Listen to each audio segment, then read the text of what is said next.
오늘도 국내외 하키 소식을 모아봤는데요. 아시아리그 아이스하키 사할린과 일본 팀들의 동향을 알아보겠습니다. 2019 고교 아이스하키 리그 마지막 3차 리그가 시작되었습니다.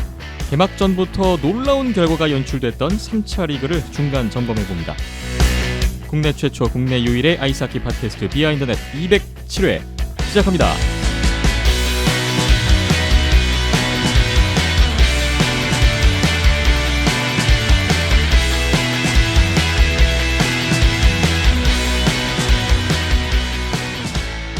비하인드넷 오늘은 207회입니다. 7월 26일 금요일이고요. 오후에 녹음을 진행하고 있습니다.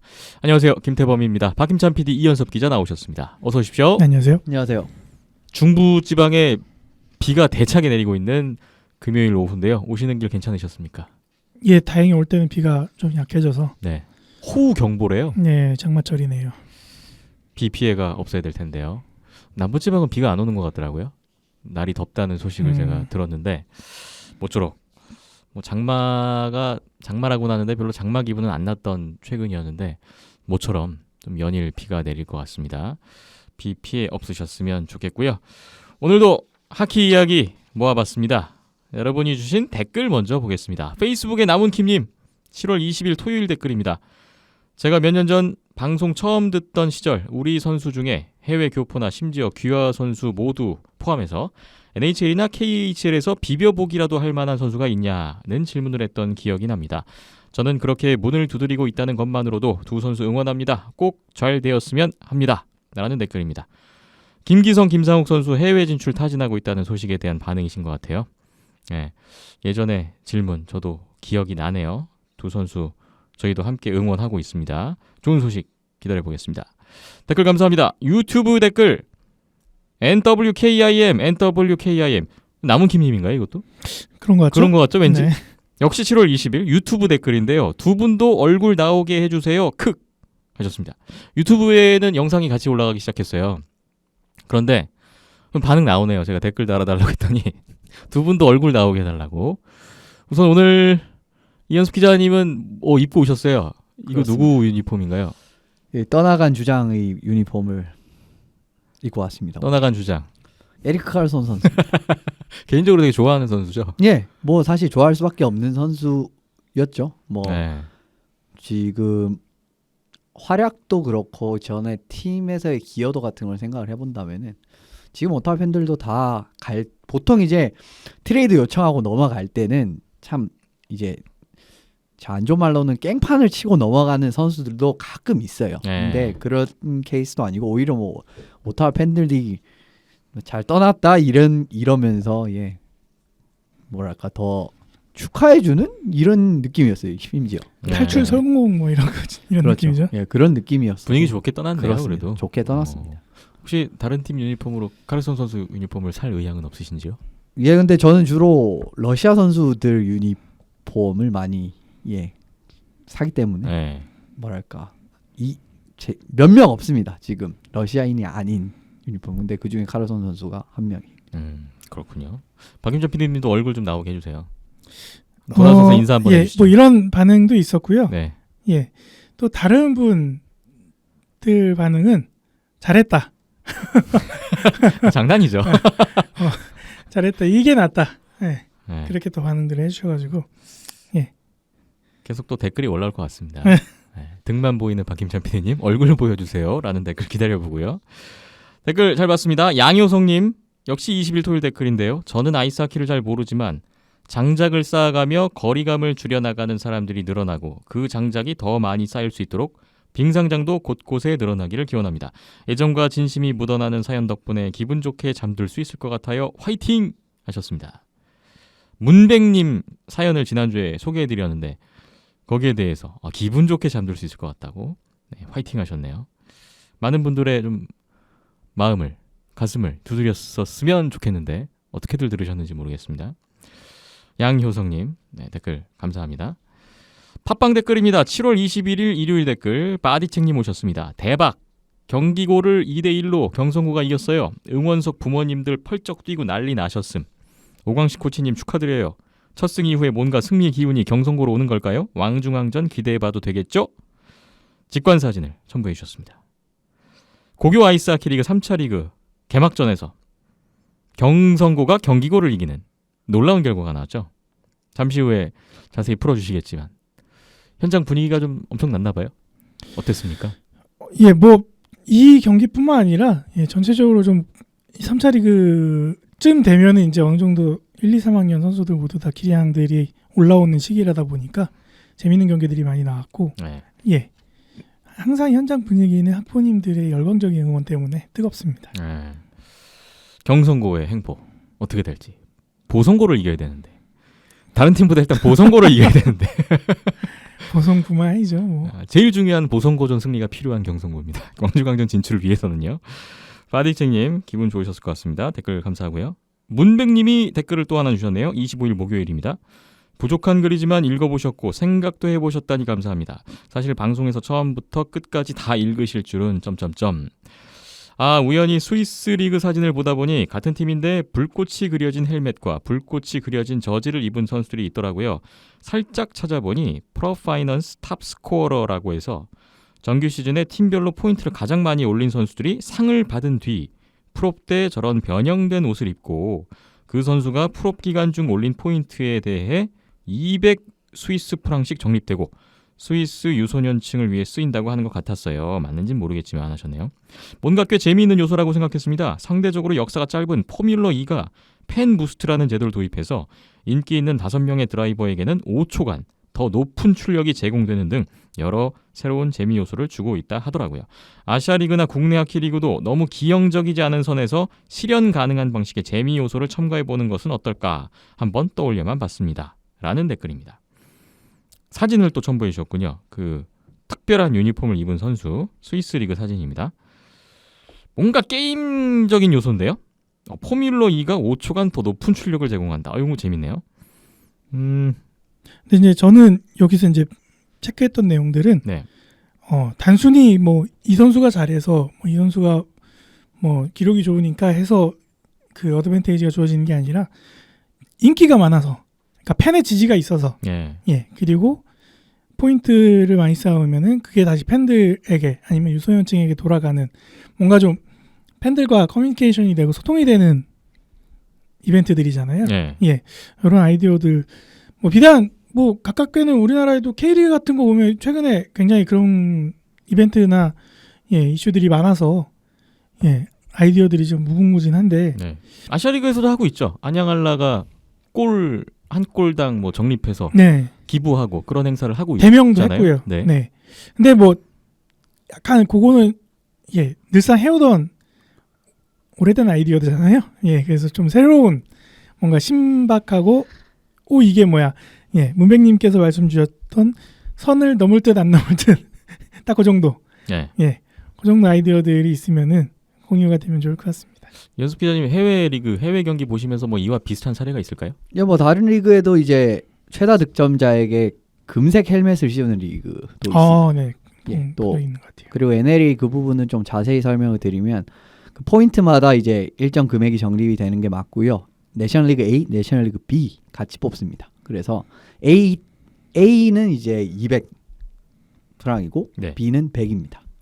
그래서 차등 금액이고요. 그게 이제 전체 이제 스위스 유소년층 전체가 가는 게 아니라 소속된 팀 주니어 팀에게 사용될 수 있는 상금 형식으로 이제 리그에서 제공이 되는 겁니다. 네. 그렇기 때문에 이제 어떻게 보면은 팀이 상금이니까 마음대로 쓸 수도 있잖아요. 근데 그건 안 되고 당연히 그 팀의 유소년 이제 예를 들면 뭐 SC 베른이면은 SC 베른의 유소년 팀을 발전하는 기금 이런 식으로 사용이 되는 거죠. 어쨌든 뭐 유소년 쪽에 이제 가는 거는 맞지만 해당 팀에 그 선수가 소속된 해당 팀의 유소년 팀에 간다는 것이 좀 차이가 있는 거고요. 그러니까 어떻게 보면은 상을 주는 거죠. 이제 리그에서 그 팀에게. 구단 차원에서 팬들과 또 교감하는 방식 중에 하나네요. 그러니까 그런 어린 또 유소년들을 지원하면서 또 어린 팬들이 더 늘어날 수 있고 나중에 또 그 구단에 또 팬이 될 수 있는 그렇죠. 거고. 이제 그 구단에서 뛰는 이제 케이스도 발생을 할 수가 있는 거고. 근데 이제 그걸 주도하는 게 구단이 아니라 리그 자체에서 한다라는 것도 그죠. 바람직하게 보이네요. 그리고 원년 그러니까 이 제도가 첫 시행된 연도에 1위 포인트 랭킹 1위 달성해서 이제 어떻게 보면은 첫 이 그 수혜를 받은 선수가 누구였냐 이제 맞춰 보실래요? 스위스 리그에서 갑자기 퀴즈. 예. 유명한 선수인가 보죠. 그런가 아니죠. 보네요. 우리가 다 그러니까 알고 있는 선수. 근데 굉장히 또 힌트를 하나 드리면 저희가 실제로 본 선수입니다. 아시아리그에 왔던 선수인가? 그런가 보네요. 스위스 출신 아시아리그 선수 많은데 스위스 리그에 스위스 뛰었던 리그에서 네. 뛰었던 내셔널리그 A 기준입니다. 원년도 누가 있나요? 원년? 제가 잘 모르겠습니다. 원년까지는. 페테리 누멜린 선수입니다. 최근에 뛰었던. 예. 그 노익장에도 불구하고 그 모습을 보였던 그 선수가 원년 내셔널리그 이 제도가 처음 생겼을 때 네. 가장 먼저 기록을 쓴 사람으로 나와 있습니다. 그렇군요. 뭐 문백님 댓글 읽다가 재밌는 얘기들이 많이 나왔는데 말씀 주신 대로 국내 리그, 아시아 리그에서도 뭔가 색다른 이벤트, 또 팬들과 함께 할 수 있는 어떤 무엇이 좀 나왔으면 보시는 분들도 더 재밌고 뭐 구단이나 리그 차원에서도 또 좋은 계기가 될 것 같습니다. 그냥 뭐 예. 벤치마킹을 하든지 아니면 새로운 걸 정말 생각을 해내든지 이런 부분은 뭐 구단 측면이나 아니면은 근데 또 그게 이제 구단에서 아무리 좋은 아이디어가 나온다고 하더라도 실제로 이제 경기에 착용되는 식으로 들어가면은 사무국이나 이쪽이죠 허가 같은 그렇죠. 부분도 네. 어느 정도는 관여가 되는 부분이기 때문에 단순히 뭐 이벤트를 넘어서서 직접적으로 경기 리그에 관여가 돼 있는 거라서. 그렇죠. 네. 근데 이제 이렇게 관여가 돼 있으면은 팬들 입장에서는 직접 뭔가 리그에 참여하고 하는 그런 느낌이 들잖아요. 네. 그런 부분에서 좀 더 시너지 효과가 있는 것 같고요. 음. 뭐 최근에 뭐 안양알라 SNS 보니까 뭐 골든벨 해가지고 퀴즈 맞추고 뭐 이렇게 하더라고요. 네. 그래서 그런 것도 좋고, 또 경기 내에서 풀어나갈 수 있는 이벤트들도 많이 생겨나면 좋겠네요. 그렇습니다. 문백님 댓글도 감사합니다. 여러분께서 주신 댓글은 다 살펴봤고요. 또 한 주 동안의 여러 가지 재미있는 이야기, 좋은 의견 기다려 보겠습니다. 참여해주신 분들 감사합니다.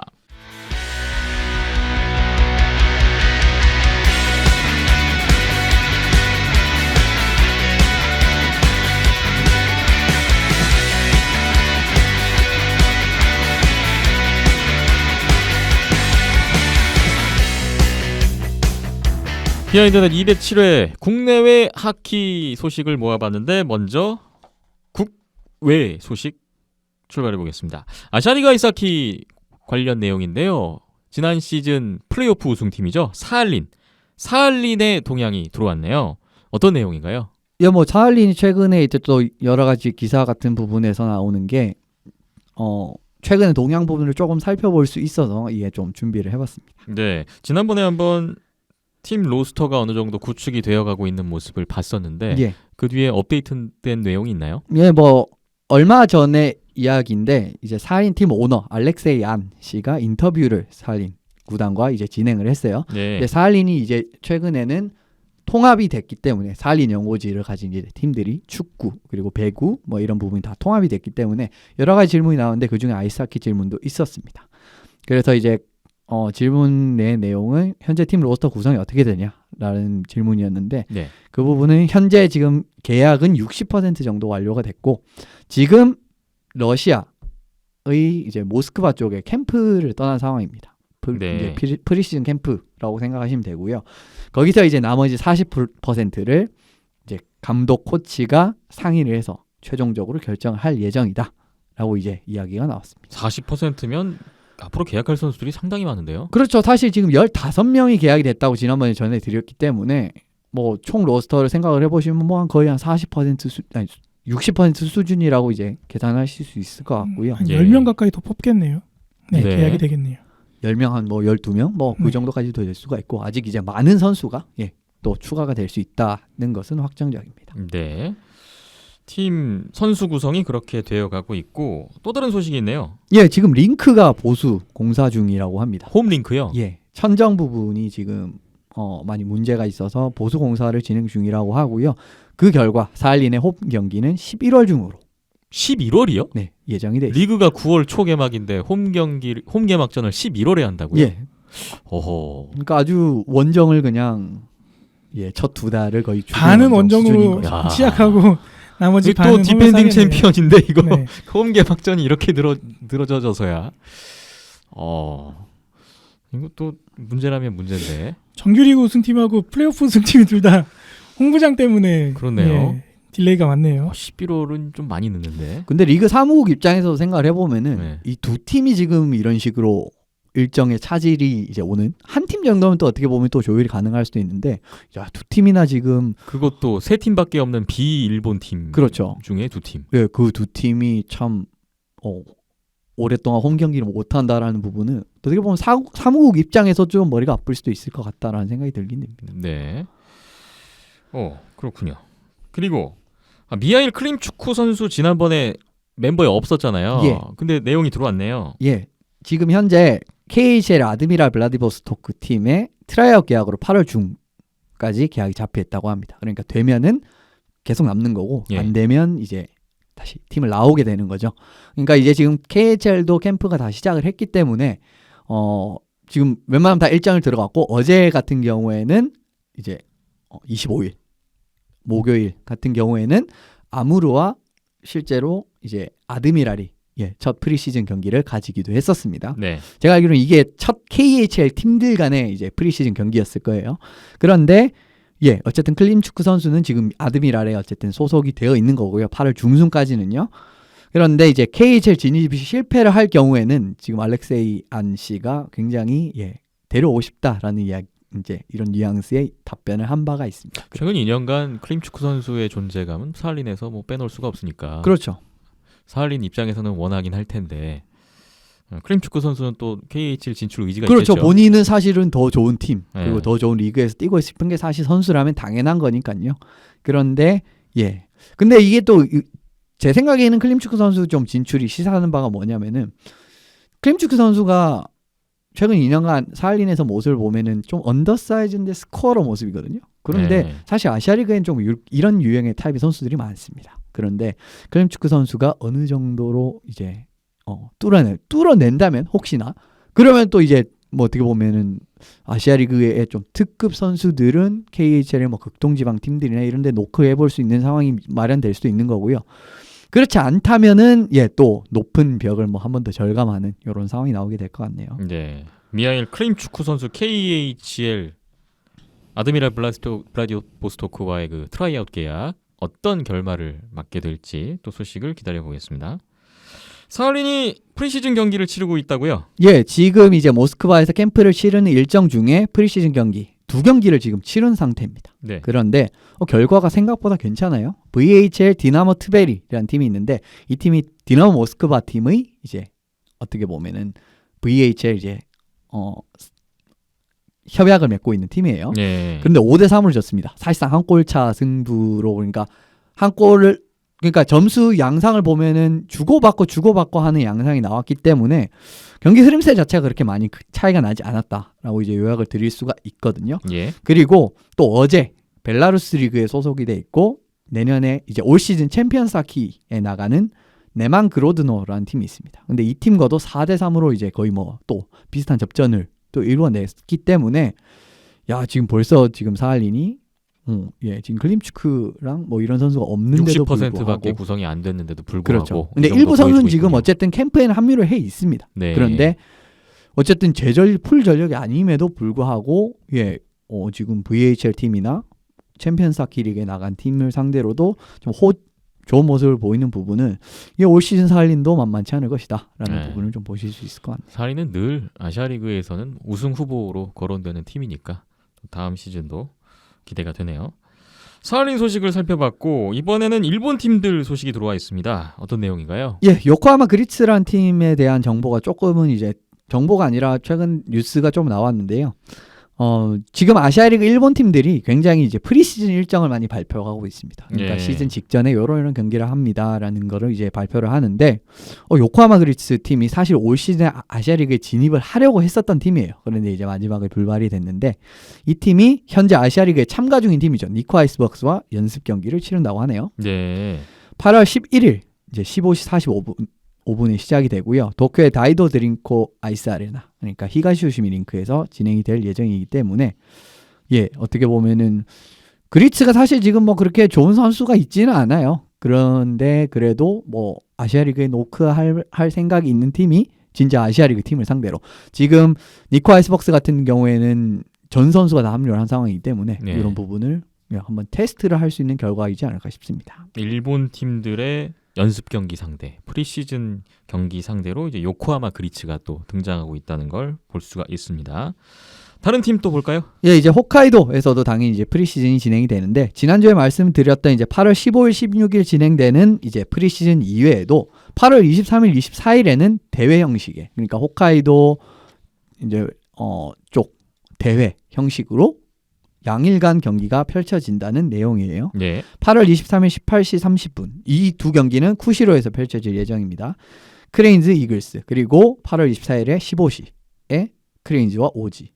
예, 그러니까 똑같은 팀. 그러니까 홋카이도 두 팀이 양일간 경기를 이제 다른 어떻게 보면 단판 토너먼트 같은 느낌으로 펼치는데 예. 어쨌든 거의 어떻게 보면 8월 23일, 24일이면은 거의 직전주라고 할 수가 있거든요. 그러면은 진짜 최종 어떻게 보면 점검이네요. 그렇죠. 최종 점검으로 이 두 팀이 맞붙을 예정이란 겁니다. 그렇군요. 니코 아이스벅스는 요코하마 그리츠하고 경기한다는 얘기였고 크레인즈와 오지 이글스도 서로 겨루고 프리블레이즈는 뭐 계획 나온 게 없나요? 야, 블레이즈 같은 경우에도 이제 15, 16일 날 펼쳐지는 제가 알기로 이제 크레인즈 이글스의 이제 프리시즌 경기에 참가를 하는 걸로 알고 있고요. 네. 예, 뭐 이후 일정 같은 경우에는 조금 더 지켜봐야 될 것 같습니다. 그렇군요.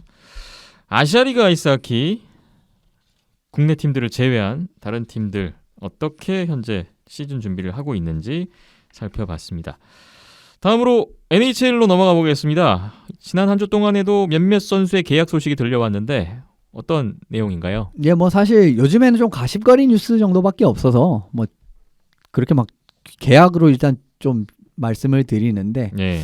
뭐 여러 가지는 있었어요. 사실 뭐 파나린 선수가 푸틴을 좀 디스하는 그런 일이 인터뷰를 있었어요? 한 것도 있었고 그리고 보브롭스키 선수가 콜럼버스를 떠나게 된 경위 이런 부분에서 조금 잡음이 있었다라는 이야기가 나왔다는 부분 이런 부분 어떻게 보면 좀 가십성이잖아요. 그런 네. 부분이 있었다라는 부분을 언급을 드리고 싶고 계약 소식은 어쨌든 이제 팀 전력이 직접적으로 연관되는 부분이기 때문에 말씀을 드리면요.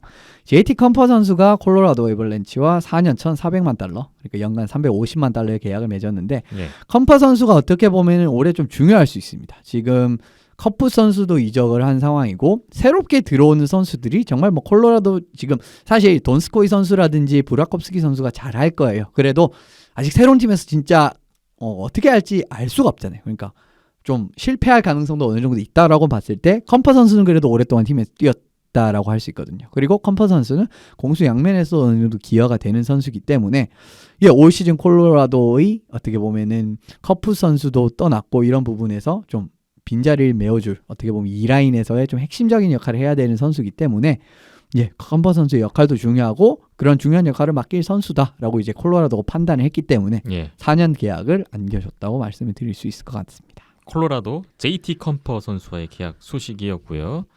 다음 선수 보겠습니다. 세인트루이스 블루스가 오스카르 순드크비스트 선수와 4년 1,100만 달러, 연간 275만 달러 계약을 했는데 사실 당연히 해야 되는 겁니다. 어떻게 보면 싸게 잡았다라고 또 생각을 할 수가 있는데 정말 저는 순드크비스트 그러니까 사라인에서 핵심이었던 선수들 3명 어떻게 보면 이 3명이 사라인 잘 꾸렸기 때문에 이제 세인트루이스 우승이 가능했다라고 생각을 해요.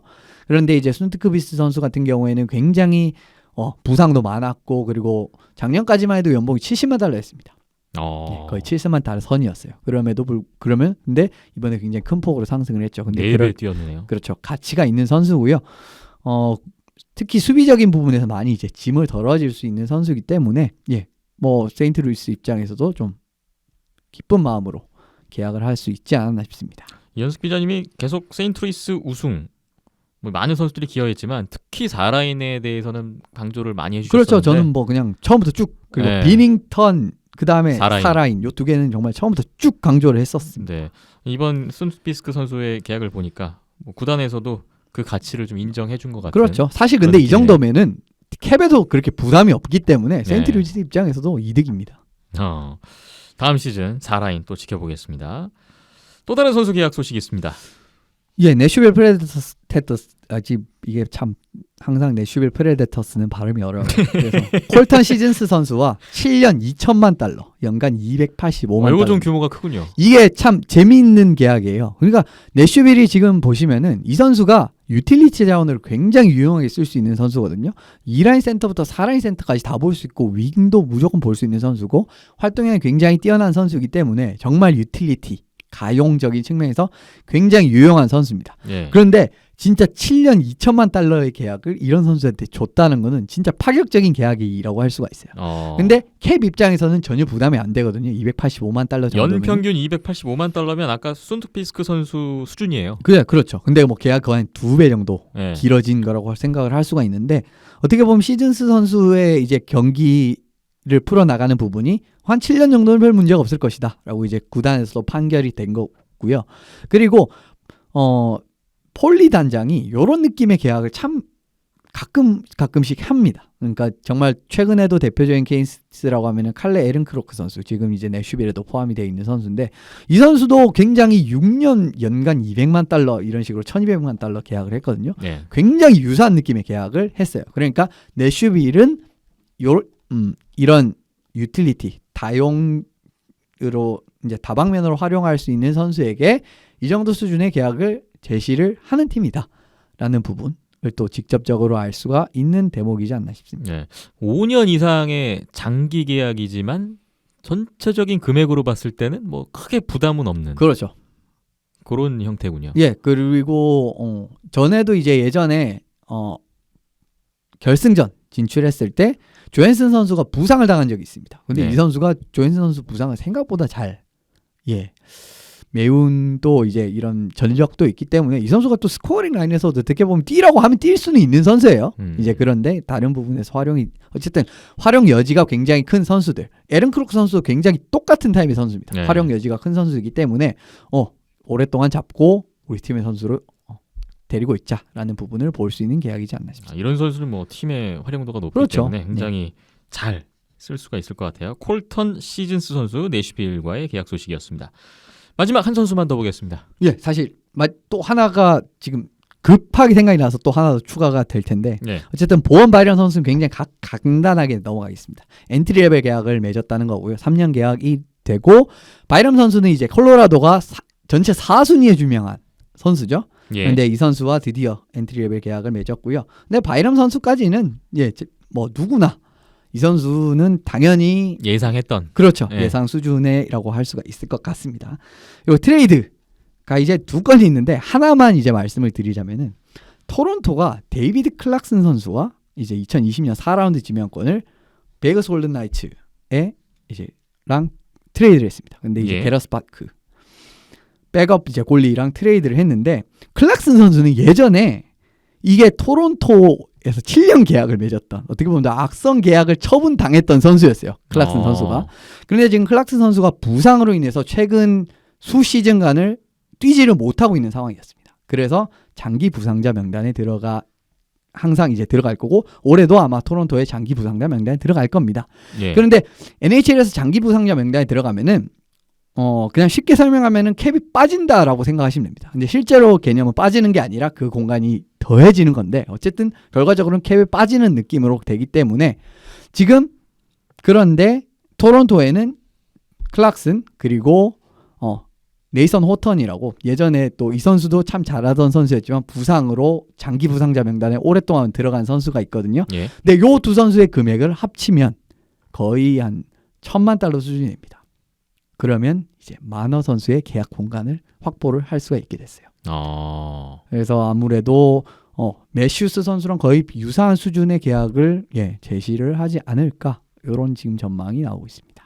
그러면 이번 트레이드가 결국은 마너 선수와의 계약을 위한 초석이다. 이렇게 그렇죠. 보시는 건가요? 예, 굉장히 이제 잘 활용을 하고 있다라고 말씀을 드릴 수 있을 것 같고요. 네. 뭐 베이거스 입장에서도 어쨌든 뭐 지명권 하나 넘겨주긴 했지만 베이거스는 지금 문제가 꼴립니다.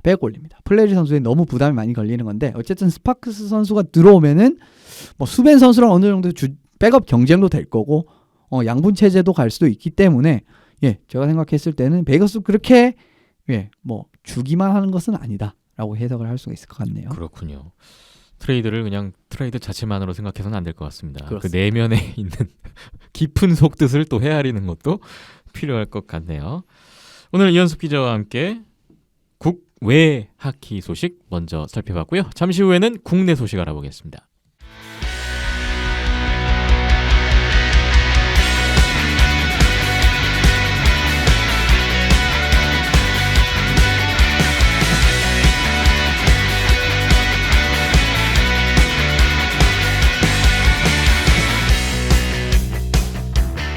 국내외 하키 소식을 살펴보고 있는 비하인드넷 207회 함께하고 계십니다. 이번엔 국내 소식인데요. 먼저 여자 하키 수원시청팀의 소식이 추가로 들어와 있습니다. 어떤 내용인가요? 예, 지난 회에 2경기가 치러졌다고 소개를 드렸었고요.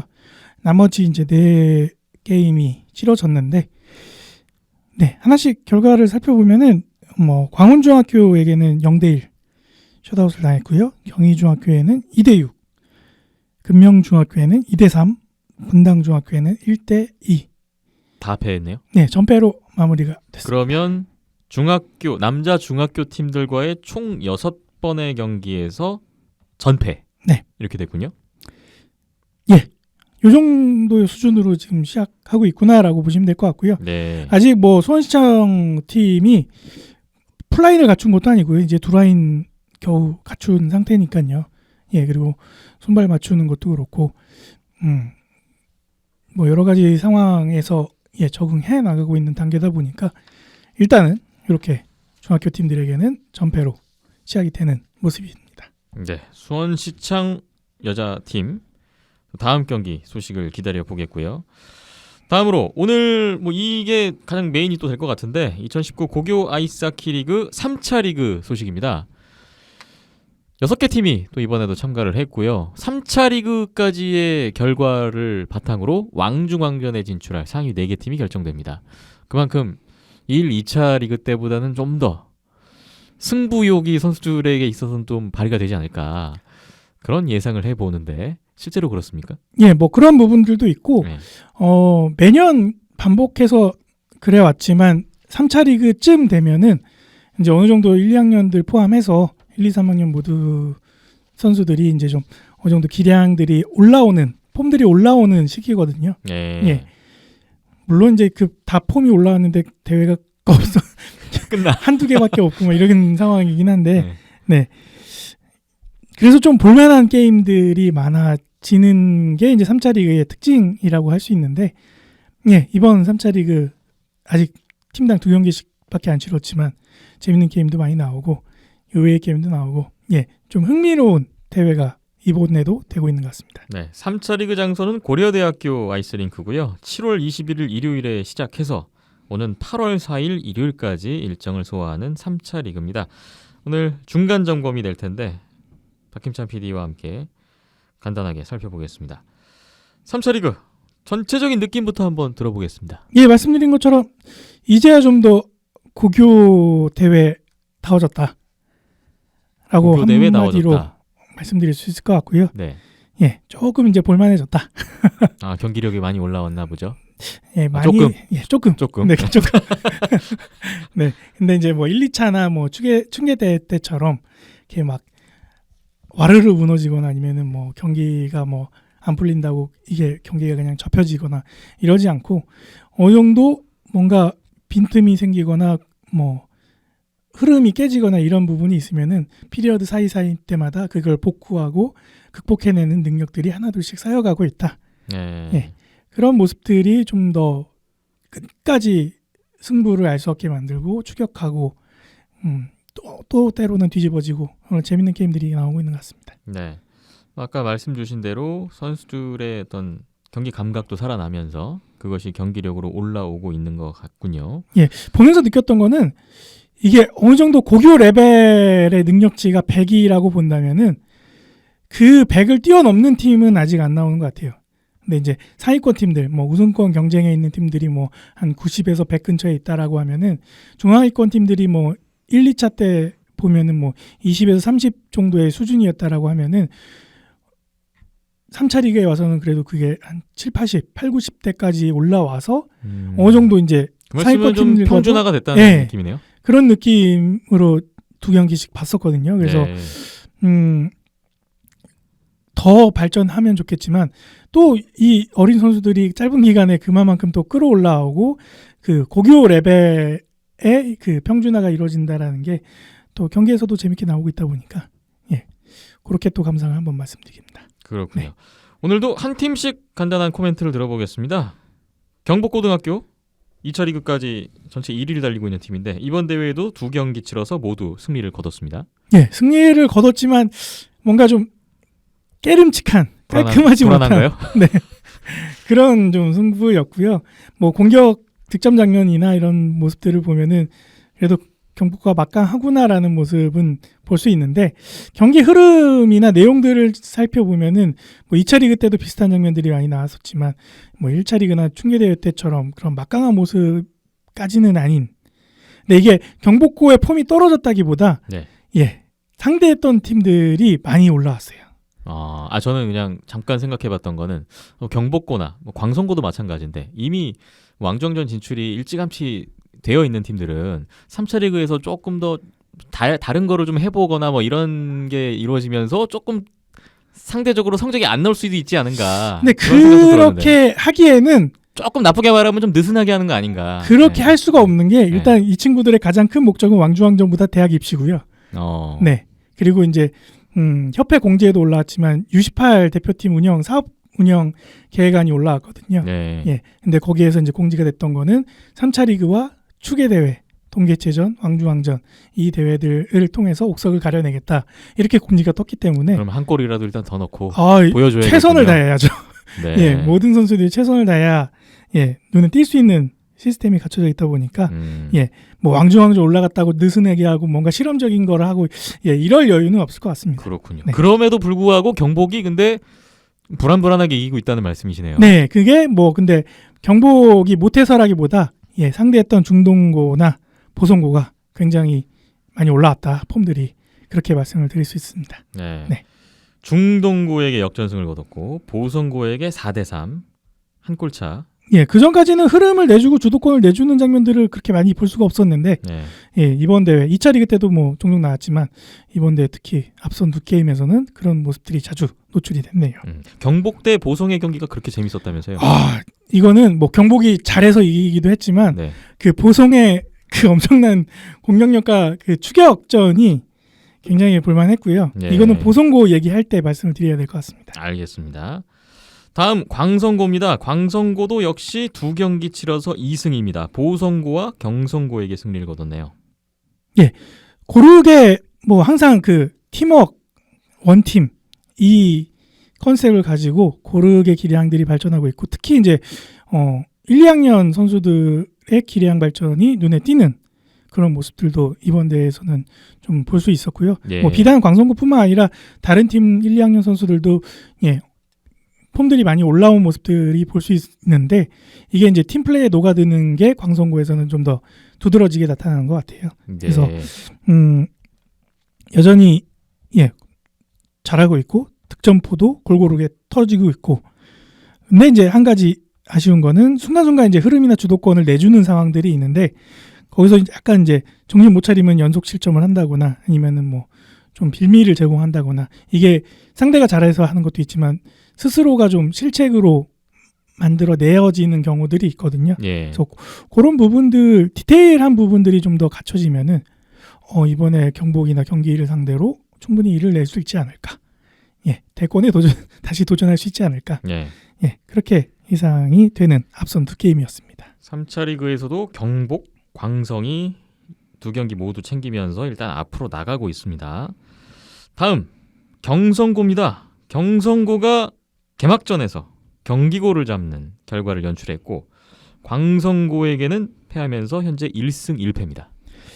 예, 굉장히 놀라운 결과가 경기를 잡았다. 네, 그게 참 예, 센세이션한 모습이었는데 일단은 전체적으로 수비 조직력이 개인적인 느낌으로는 굉장히 단단해졌다라는 느낌을 받았고요. 네. 예, 뭐 이렇게 잘한다라는 느낌보다는 막 끈적끈적하게 한다라는 느낌이 더 강했거든요. 그만큼 뭐 경기의 집중력도 많이 좋아졌고, 예, 몰입감도 생기게 하는 그런 경기 내용들을 보여주고 있어서, 물론 경기 전 같은 경우에는 경기고등학교 스스로가 조금 안 풀리고 답답해하게 스스로가 만드는 경험들을 제공을 해줘서 그런 것도 있는데 그런 경성고의 끈적끈적함이 없었으면 이게 나오지 않는 그림들이다 보니까 네. 예, 그런 부분에 충분히 발전된 모습이었던 것 같고요. 반대로 공격 부분에서는 뭐 2경기에서 3골이 나왔는데 예, 찬스 대비 성공률은 좋으나 그 찬스가 많지 않다라는 부분들이 조금은 좀 답답하지 않았나. 않을까라는 생각이고 파워플레이 기회도 많이 있었는데 예, 한두 골 더 넣을 수 있는 장면들에서 아쉬운 부분들이 좀 남아 있는 게 남은 과제들이 아닐까 생각이 들었습니다. 네, 경성고가 2차 리그까지 5위입니다. 4위 보성고에게 승점 4점이 뒤져 있는 상황에서 3차 리그 통해서 왕중왕전 진출을 노리고 있는데 지금 일단 3점 만회했네요. 일단 3점을 땄고 3경기가 더 남아 있어요. 네, 그 중에는 중동고와의 한판 승부가 네. 거의 6점짜리 경기입니다. 보성고도 있고요. 아, 보성고. 제가 네. 잘못 얘기했군요. 네. 보성고와의 경기가 6점짜리 경기입니다. 예. 다른 경기 다 이기고 그 경기 지면 왕정주 못 나가요. 필승의 의지로 또 다지지 않을까 싶습니다. 예, 앞선 두 경기에서는 2학년 장가람 골리가 나왔었는데 뭐 두 경기 모두 안정적인 모습을 보여줬고요. 예. 예. 그런 골텐딩이 안정화가 되면서 수비 조직력도 갖춰지지 않았나 생각이 들었습니다. 네. 다음 경기고인데요. 경기고가 개막전에서 경성고에게 패했고 이후에 중동고에게 4대0 승리로 1승 1패. 분위기 전환을 한 건가요? 경기고등학교 항상 주변에 있는 많은 분들이 같은 말씀을 해주세요.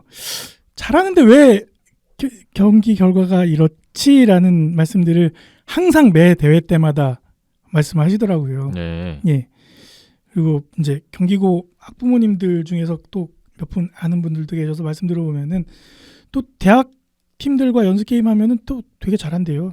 예, 연고들을 상대로 비기기도 하고 좋은 모습들이 나오는데 이상하게 또 대회만 들어가면은 이렇게 들쭉날쭉한다라는 내용들이 있어서 제 개인적인 판단으로는 멘탈적인 부분에서의 기복이 심하지 않나라는 네.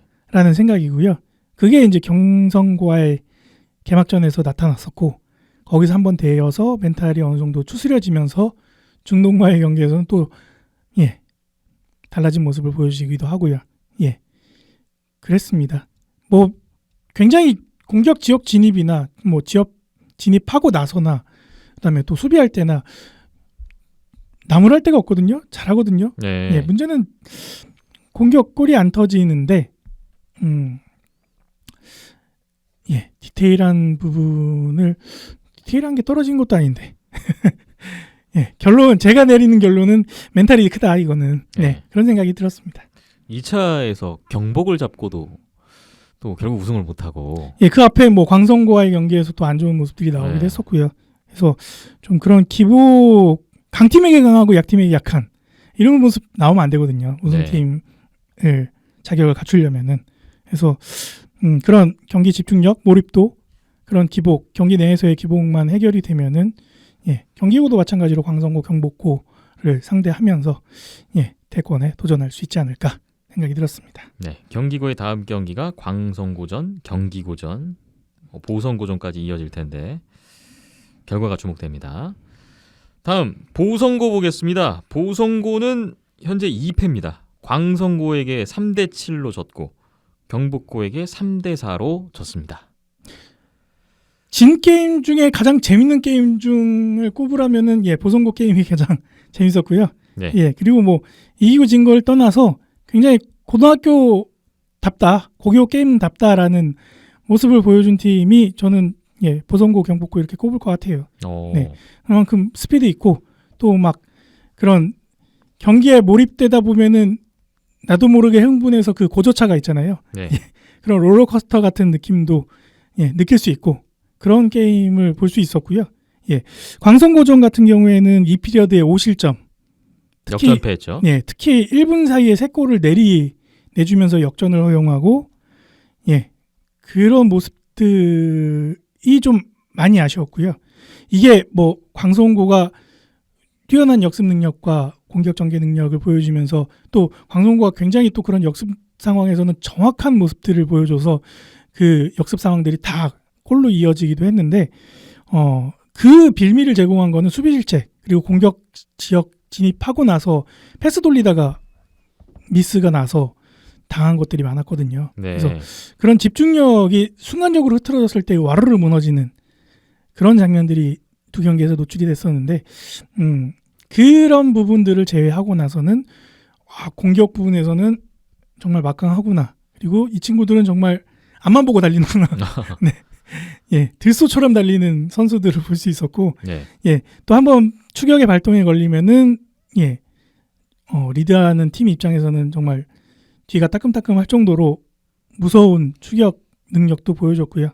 근데 이제 그 한 끗이 모자라서 그런 패배들이 이어졌었고 광성고전이나 경복고전 좀 아쉬운 결과가 많이 남는 경기였네요. 근데 베스트 경기를 뽑으라면은 2019년 들어와서 보성고 경복고 이 경기가 뭐 몇 초까지도 이게 경기 결과를 알 수 없는 상황이었거든요. 2019년 7월 26일 현재 2019년 국내 최고의 경기라고. 네, 저는 정말 감명 깊게 봤었고요.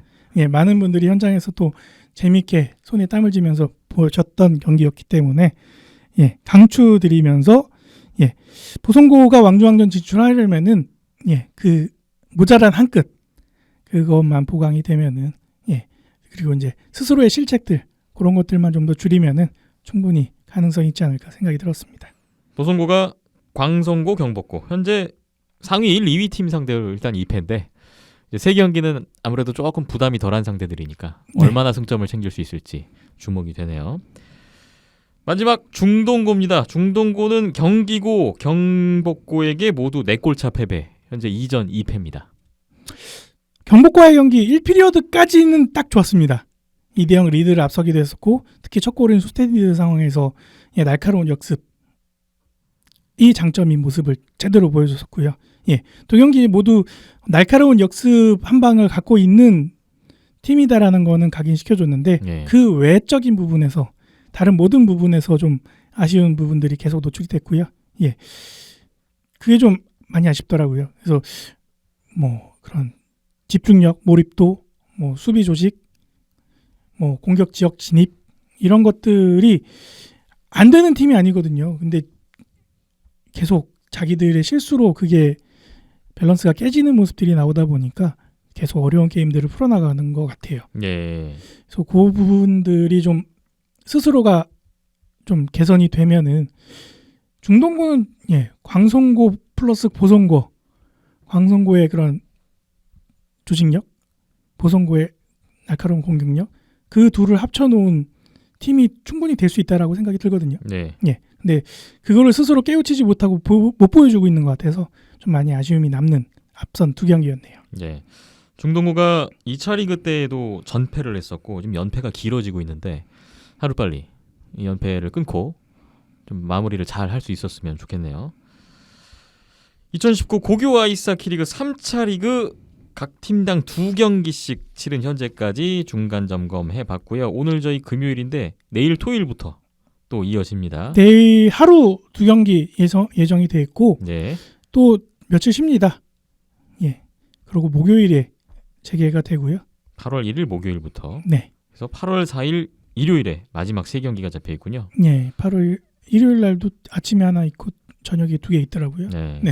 지금 남은 일정 보니까 저는 8월 3일 토요일 보성고 대 경성고전 기대가 되고요. 마지막 8월 4일에 경복고 대 광성고전 마지막 경기. 그리고 경기고가 뭐 광성고나 경복고를 상대하는 경기들도 눈여겨 보셔야 될 것 같습니다. 관심 있으신 분들 고려대 링크 찾아가셔서 또 굉장히 춥습니다. 좋을 것 같습니다. 굉장히 춥고요. 이 뜨거운 여름, 습한 여름을 나기에는 더할 나위 없이 좋은 피서지이긴 한데 많이 춥다는 거 감안하시고 옷 잘 챙겨서 오시면 좋을 것 같습니다. 가셔야 될 것 같습니다. 자, 마지막으로 한 가지 소식 더 있네요. 앞서서도 말씀을 드렸었는데 협회 공지사항이 올라왔더라고요. 68, 19, 20 시즌 대비 어떻게 운영을 할 건지 계획에 대해서 공지가 올라왔는데 앞서 말씀드린 것처럼 대상자들이 지금 대부분 고등학교 1학년, 2학년 선수들이잖아요. 그래서 이 선수들 선발을 3차 리그, 추계대회, 왕주왕전, 동기체전 이 대회들을 통해서 우선적으로 선발을 하고 또 캠프를 통해서 옥석을 가려내서 내년 세계선수권에 데려가겠다. 18세 이하 대표팀입니다. 총괄 디렉터 백지성 감독님이 맡으셨고요. 뭐 이창현 코치님, 맷버타니 코치, 그다음에 비디오 코치로 에릭서, 그리고 오연호 코치가 디벨롭먼트 코치로 올라와 있네요. 네. 그래서 오연호 선수의 근황도 여기를 통해서 확인할 수 있었고요. 예, 매일마다 경기장에 와서 선수들을 관찰하고 있더라고요. 그래서 지난 시즌 안 좋았던 그런 성적을 감안해서 내년에 좀 더 달라진 모습을 보이기 위해서 준비를 착실하게 하고 있는 것 같습니다. 예. 지금 진행되고 있는 3차 리그 추계연맹전, 왕중왕전, 동계체전까지 선수들은 이제 모든 대회에서 계속 시험 무대 쇼케이스입니다. 쇼케이스고 뭐 3학년 대상 아니라고 이게 안 보고 이런 게 아니거든요. 이 선수들 또 U20 들어가야 되잖아요. 그러니까 모든 경기, 모든 대회 집중력 있게 뭐 성적이나 뭐 그런 대표 선발이나 이런 거에 목매다는 게 좋은 건 아니라고 개인적으로 생각은 하는데 동기부여가 있다라는 게 그만큼 중요한 거니까 그런 동기부여의 요소로서 활용이 됐으면 좋을 것 같고요. 그리고 개인 스스로는 좀 더 하키를 즐기는 모습들이 더 나왔으면 하는 바람이 있습니다. 네. 모든 선수들 다치지 말고 부상 없이 자기 기량 마음껏 뽐내서 또 자랑스러운 자리에 갈 수 있었으면 좋겠습니다. 네, 다치지 않는 것도 중요한데 한 가지 좀 바람이 있다면 너무 체킹이 안 나오는 너무 몸을 사리는 거 아닌가. 체킹 타이밍인데 안 들어가거든요. 그래서 그게 좀 아쉽더라고요. 네. 그거까지 첨언해 드립니다. 선을 잘 지켜야 되는데 무슨 이유인지 모르겠습니다만. 뭐 다친 것 때문에 걱정되는 걸 수도 있고요. 뭐 그런데. 그런 아쉬운 점은 있었다는 거. 한번 또 짚고 넘어갑니다. 비하인드넷 207회 오늘 다룰 내용 여기까지입니다. 다음 208회가 될 텐데 또 어떤 소식들이 들어올지 고교리그 또 마무리를 한번 해야 될 것 같고요. 해외 소식도 한번 기다려 보겠습니다. 그리고 국내 아시아리그 팀들 안양알라 대면 킬러웨이즈 소식도 아마 8월 들어서면서 소식들이 나올 것 같아서요.